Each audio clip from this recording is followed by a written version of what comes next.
நமது மத்திய உள்துறை அமைச்சர் மிக விளக்கமாக சொல்லியிருக்கிறார்கள். 50% உயர்வு என்று வரும்பொழுது 59 சீட்டு, இப்ப இருக்கிற 39 சீட்டு முடிச்சிடுறேங்க. 59 சீட் ஆகி இப்ப இருக்கிற எடப்பாடியார் அண்ணா அவர்கள் சொன்ன மாதிரி 7.8 இருந்து அதிகமாகுது. அதனால குறைவாக போறதில்லை. அதுல இன்னொரு பயத்தையும் எடப்பாடியார் அண்ணா சொன்னது நான் எங்க பகிர்ந்துக்க விரும்புகிறேன். ஏன்னா இந்த டிசம்பர்ல முடியும் போது அதுக்கப்புறம் இந்த நிலையே தொடர்ந்தா மக்கள் தொகையுடைய அடிப்படையில் வரும்போது நமக்கு ஒரு இழப்பு வந்துடக்கூடாது என்பதை நாம் மனதிலே கொள்ள வேண்டும். மாண்புமிகு பேரவைத் தலைவர்களே, ஒரு சிறிய விளக்கம். நேற்று தென்மண்டல முதலமைச்சருடைய மாநாடு நடந்தது. சில ஊடகங்கள், சில பத்திரிகைகள், சில கட்சிகள் டீலிமிட்டேஷன் பில், தொகுதி மறுவரையறை பற்றி ஒரு தவறான ஒரு பிரச்சாரத்தையும் ஒரு கண்ணோட்டத்தையும் உருவாக்கப்பட்டது. முக்கியமாக பத்திரிகைகளில் மாண்புமிகு முதலமைச்சர் கொண்டு வந்த தொகுதி மறுவரை தீர்மானம் இங்க இருக்கக்கூடிய பெரும்பாலான உறுப்பினர்களுடன் சட்டமன்ற தீர்மானம் நிறைவேற்றப்பட்டது. அனைத்து சட்டமன்ற உறுப்பினர்களுக்கும் அரசின் சார்பாக எங்களுடைய நன்றியை தெரிவித்தோம். அதில் நேரத்தில் பரப்பப்பட்ட போலி பிரச்சாரங்கள் தவறானது. நம்மளுடைய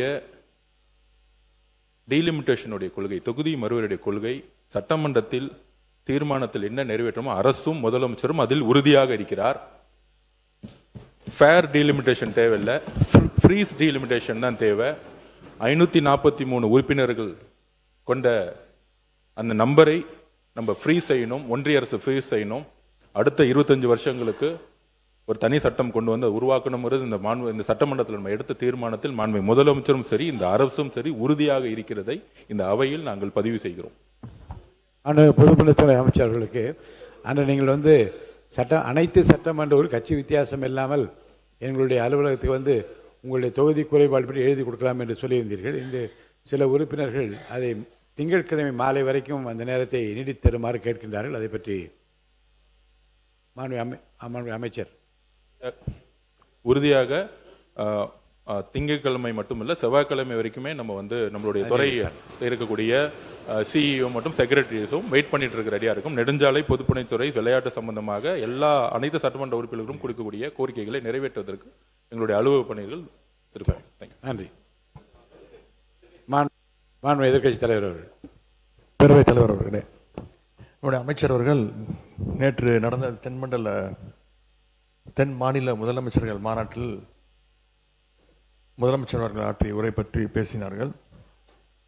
கடந்த 12ஆம் தேதி இதே சட்டமன்றத்தில் நாம் ஒரு அனைத்து கட்சி ஒத்துழைப்போடு ஒரு தீர்மானத்தை நிறைவேற்றிருக்கிறோம். அதில் மிக தெளிவாக 543 எம்பி சீட்ஸ், 543 எம்பி சீட்டை அப்படியே ஃப்ரீஸ் பண்ணணும் அப்படின்னு தான் அந்த தீர்மானத்தில் இடம்பெற்றிருக்கு. அந்த தீர்மானத்தை தான் நம்ம நிறைவேற்றிருக்கிறோம். ஆனால் நேற்றைக்கு நடந்த அந்த கூட்டத்தில் முதலமைச்சருடைய உரையில் இந்த 543 எம்பி சீட்டை ஃப்ரீஸ் பண்ண வேண்டும் அப்படின்னு எந்த இடத்துலையுமே இடம்பெறவில்லை என்பதை இந்த அவையினுடைய கவனத்திற்கு நான் எடுத்து வருகின்றேன்.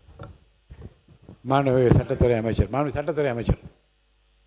மாண்புமிகு பேரவைத் தலைவர் அவர்களே, சதர்ன் கவுன்சில் மீட்டிங்ல இன்டர்ஸ்டேட் இஷ்யூ, சதர்ன் கவுன்சிலிங் மீட்டிங்ல என்ன தேவையோ அது குறித்து மட்டும்தான் அங்கே பேச முடியும். ஏன்னா அது தவிர்த்து பேச முடியும். அது குறித்து நம்மளுடைய கருத்தை அங்கே வலியுறுத்தோம். அதுல என்னென்ன வேற மாதிரியான கோணங்களில் திசை திருப்பி வெளியிடப்பட்டதால் உடனடியாக வெளியே நான் அப்பவே பிரஸ் மீட்ல இது அந்த நிலைப்பாடு குறித்து, தமிழக அரசின் நிலைப்பாடு குறித்து அப்பவே கிளாரிஃபை பண்ணியாச்சு. இது அது கிளாரிஃபை பண்ணி கிட்டத்தட்ட 24 மணி நேரத்துக்கு மேல ஆயிடுச்சு. இந்த தமிழக அரசுடைய நிலைப்பாட்டை அப்பவே கிளாரிஃபை பண்ணியாச்சு. பொதுப்பணித்துறை அமைச்சர் அவர்கள். அதுக்கான டிஸ்கஷன்ஸ் நேற்று வரல. சொன்ன மாதிரி மாண்புமிகு அமைச்சர் சொன்ன மாதிரி அதுக்கான அஜெண்டாஸ் வேற. அதுக்காக தான் கிளாரிஃபை பண்றது தான் எதிர்கட்சி தலைவருடைய என்ன உங்களுடைய நிலைப்பாடு என்னமோ பெரும்பாலான அனைத்து கட்சிகளுக்கு பெரும்பாலான நிலைப்பாடோ என்ன நிறைவேற்றமோ அதே அனைத்து கட்சிகளுடைய முக்கிய பெரும்பாலான நிலைப்பாடு என்னமோ அதே நிலைப்பாடுல நாங்கள் உறுதியாக இருக்கோம். இந்த அரசு உறுதியாக பதிவு செய்கிறோம். முன்னாள் முதலமைச்சர் எடப்பாடி கே பழனிசாமி. மாண்புமிகு சட்டப்பேரவைத் தலைவர் அவர்களே, இந்த 25 ஆண்டுகள் டிசம்பரோட முடியுது. இந்த ஆண்டு டிசம்பரோட முடியுது. மீண்டும் மத்திய அரசு சட்டம் கொண்டாந்து எக்ஸ்டெண்ட் பண்ண தான் உண்டு. இல்லைன்னா புதிய மக்கள் தொகை கணக்கெடுப்பில் வந்தால் இப்போ இருக்கிறதோட நம்ம குறைஞ்சி போயிடும். இருக்கிற நாடாளுமன்ற உறுப்பினர் 39னா இப்போ இருக்கிற மக்கள் தொகை கணக்கெடுத்தால் குறைஞ்சி போயிடும்.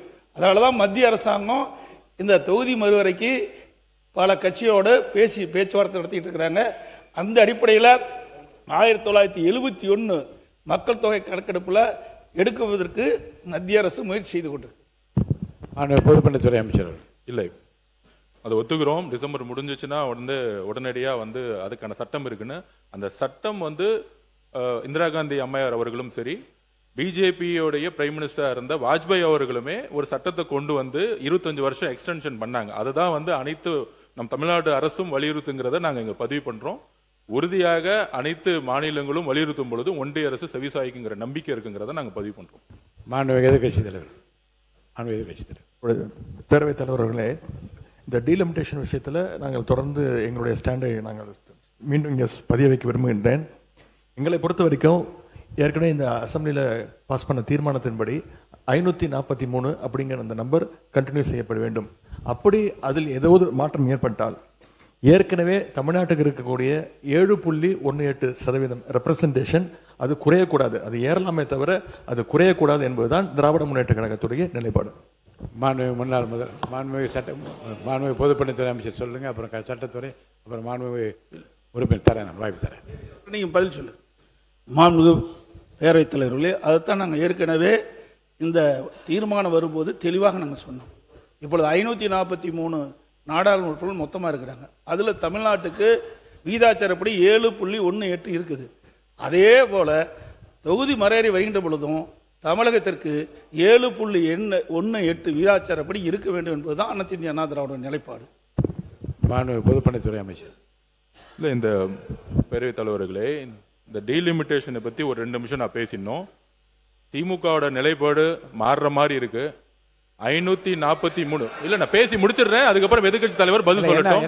என்ன மாறுற மாதிரி விளக்கம் சொல்லுங்க. நான் பேசி முடிச்சிடுறேன், பேசி முடிச்சிட்டு எதிர்க்கட்சி தலைவர் பதில் சொல்லட்டும். மாறுற மாதிரி நீங்க சொல்லுங்க. பேசி முடிச்சிட்டு அதுக்கப்புறம் எதிர்க்கட்சி தலைவர் பதில் சொல்லட்டும். நம்மளுடைய குறிக்கோள் ஃபேர் இல்ல, 7.18 இருக்கணும், அப்படியே தான் இருக்கணும். ஆனால் 50% அதிகமாக கொடுக்கிறோம் அப்படிங்கிற ஒரு விஷயத்தை ஒன்றிய அரசு கொண்டு வந்தால் அதையும் நாம் எதிர்க்கிறோம் அப்படிங்கறத அன்னைக்கு அவையில பதிவு பண்ணியிருந்தோம்.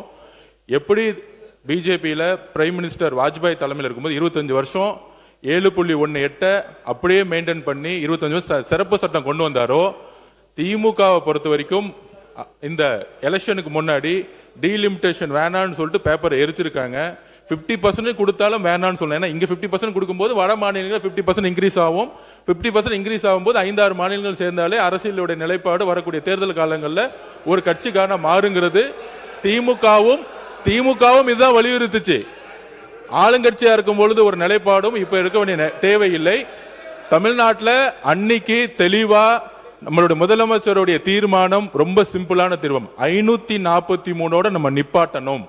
திமுகவுடைய எம்பிகள் திமுகவுடைய எம்பிகளா நம்ம பார்க்க கூடாது. காங்கிரஸோட எம்பிக்கள், கம்யூனிஸ்டோட எம்பிக்கள், விசிகோட எம்பிக்கள் எல்லாமே மக்கள் தேர்ந்தெடுக்கப்பட்டது. மாநில சுயாட்சியை யாரு வலியுறுத்த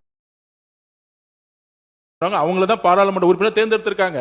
அப்ப தமிழ்நாட்டு மக்களுக்கு ஒரு பிரச்சனை வரும் பொழுது 50% உங்களுக்கு அதிகமான எம்பி கொடுக்குறோங்கிறது இது வரைக்கும் தமிழ்நாடு மக்கள்கிட்ட எந்த விதமான கோரிக்கை வந்ததே கிடையாது. திமுகவும் அந்த கோரிக்கை வச்சது கிடையாது. அதனால அப்படி ஒரு தீர்மானம் ஏதாச்சும் ஒன்றிய அரசு கொண்டு வந்தா 39 எம்பிகளும் அவையில் இருந்து, முக்கியமா நாங்கள் சொல்றது அவையில் இருந்து புறக்கணிச்சுட்டா அதுவும் ஒன்றிய அரசுக்கு ஃபேவர் ஆயிரணும். அந்த புதிய 50% இன்க்ரீஸ் பண்ணாலுமே தமிழ்நாட்டுக்கு செய்யக்கூடிய துரோகம் தான் அதுங்கிறத நாங்கள் பதிவு பண்ணிக்கிறோம். இப்ப 543 நிப்பாட்டுங்கிறது தான் எங்களுடைய முதலமைச்சரும் சரி அரசும் சரி அன்னைக்கு ஏற்றிய தீர்மானமும் சரி. அதனால 7.18 தொடரணும். திரு வாஜ்பாய் அவர்கள் கொண்டு வந்த மாதிரி சிறப்பு சட்டம் கொண்டு வரணும் அப்படிங்கிற நிலைப்பாட்டில் தமிழக வெற்றி கழகம் சரி எல்லா கட்சிகளும் ஒன்றிருக்கணுங்கிறத எங்களுடைய கோரிக்கை. தயவு செய்து திமுக மாநில சுயாட்சி வலியுறுத்திய அண்ணாவின் கொள்கை வழியில் இன்னும் 25 வருஷத்துக்கு கேட்கக்கூடிய இடத்துல மிகப்பெரிய கடமையும் பொறுப்பும் இருக்கு. அந்த பாராளுமன்ற உறுப்பினர்களுக்கு எதிர்க்கட்சி தலைவர் அன்னைக்கு பேசும்போது இததான் அன்னைக்கு உறுதி கொடுத்தாரு. இன்றைக்கு 50% இன்க்ரீஸ் சொல்லும் பொழுது அதுக்குள்ள போய் தமிழ்நாட்டை வந்து அடமானம் வச்சு கூடாங்கிறத எங்களுடைய கோரிக்கை. மாண்புமிகு போஜராஜன், மாண்புமிகு உறுப்பினர் போஜராஜன் சார், மாண்புமிகு உறுப்பினர் போஜராஜ் விருங்க அவர் பேச. மாண்புமிகு போஜராஜன். மரியாதைக்குரிய பேரவைத் தலைவர் அவர்களே, நமது மத்திய உள்துறை அமைச்சர் மிக விளக்கமாக சொல்லியிருக்கிறார்கள். 50% உயர்வு என்று வரும்பொழுது 59 சீட்டு, இப்ப இருக்கிற 39 சீட்டு முடிச்சிடுறேங்க. 59 சீட் ஆகி இப்ப இருக்கிற எடப்பாடியார் அண்ணா அவர்கள் சொன்ன மாதிரி 7.8 இருந்து அதிகமாகுது. அதனால குறைவாக போறதில்ல. அதுல இன்னொரு பயத்தையும் எடப்பாடியார் அண்ணா சொன்னது வந்து நான் எங்க பகிர்ந்துக்க விரும்புகிறேன். ஏன்னா இந்த டிசம்பர்ல முடியும் போது அதுக்கப்புறம் இந்த நிலையே தொடர்ந்தா மக்கள் தொகையுடைய அடிப்படையில் வரும்போது நமக்கு ஒரு இழப்பு வந்துடக்கூடாது என்பதை நாம் மனதிலே கொள்ள வேண்டும். ஆகவே இன்றைய நிலையிலே முடிக்கிறேன். நீங்க அடிக்கடி பேசிட்டே இருக்கிறீங்க. நமக்கு இன்னைக்கு வந்து காலையில் அவரை ரிக்வெஸ்ட் பண்ணிருக்கேன், எனக்கு ஒரு வாய்ப்பை கொடுங்க. ஒரே பிரதிநிதி, மத்திய அரசின் ஒரே பிரதிநிதியா இருக்கிறேன். அதை பற்றி ஒரு பிரச்சனை வரும்போது மத்திய அரசுடைய நிலைப்பாடை நான் சொல்லணும். சொல்லுங்க. அதனால இப்ப வந்து இது வந்து தமிழகத்துக்கு நல்லதுன்றதும் நாம் கருத வேண்டும். ஏன்னா எதிர்காலத்தில் நமக்கு நல்லது நடக்கணும். அதற்காக இதுல நம்ம தயவு செய்து எந்த அரசியல் உள்நோக்கமும் வேணாம். நமக்கு இப்ப வந்து 50% ஆகும்போது 59 உறுப்பினர்கள் வருவாங்க. ஏற்கனவே இருக்கிற பெர்சன்டேஜ் 7.8 இருந்து அதிகமாக நமக்கு கிடைக்கும். அந்த வாய்ப்பை நல்ல முறையிலே நாம் பயன்படுத்திக் கொள்ள வேண்டும் என்பதை மட்டும் சொல்லுங்க. நீங்க அப்புறம் சொல்லுங்க. மத்திய உள்துறை அமைச்சர் அவர்கள் விளக்கமாக சொன்னதை இந்த சபையிலே நான் பகிர்ந்து கொள்கின்றேன். நன்றி பேரவைத் தலைவர் அவர்கள். பொதுப்பணித்துறை அமைச்சர்.